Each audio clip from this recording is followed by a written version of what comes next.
And maybe another question, thank you, to Orain is it possible to fuel our cars completely with biofuels, and would it still run like more than 10%, for example?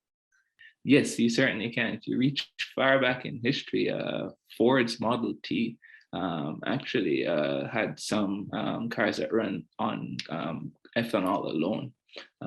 Nowadays, there's some cars that can run currently on flex fuel, so that's up to about 85% ethanol.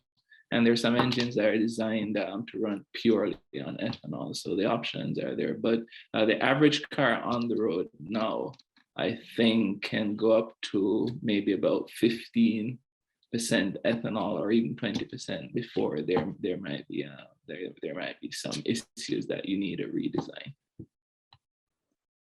And I guess a follow-up question maybe to Dave or Tim too would be that what would be the impact on the markets using these biofuels to, for example, like a biofuel car versus an electric car? Yeah, I mean, I think that's still an outstanding question at this stage in the game in terms of high penetrations of electric vehicles. I think that's definitely one of the questions that people are just starting to wrestle with. If you looked at some of the more recent data out of Europe,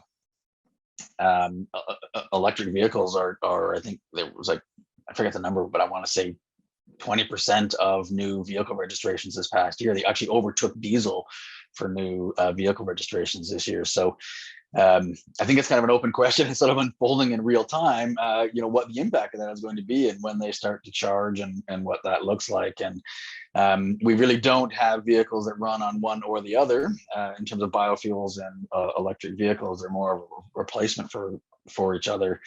But if you do start to imagine a scenario where the grid is starting to get overstressed as a result of electric vehicle adoption, particularly maybe on the long haul vehicles, whether that's 18-wheelers or trains, then biofuels might be a more reasonable option in that scenario. Definitely one area that people are talking about biofuels in is probably aviation, to Aaron's point earlier, that if we want to convert the entire transportation fleet over to biofuels, you have a huge potential land impact and potentially some negative land impacts from a result of land use changes. But certain sectors that might be otherwise harder to decarbonize, particularly the aviation sector, might be an area where we might see that. I don't know if that answers your question directly, but definitely some of the intertwined things to think about in this complex system.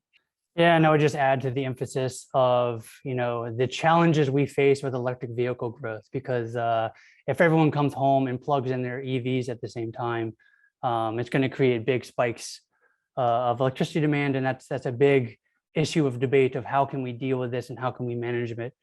And I guess I take kind of a hopeful perspective of that there are a lot of smart people working on these issues of how do we integrate electric vehicles. And I think there's a lot of things we can do to deal with these challenges, but it is a serious challenge that needs to be addressed.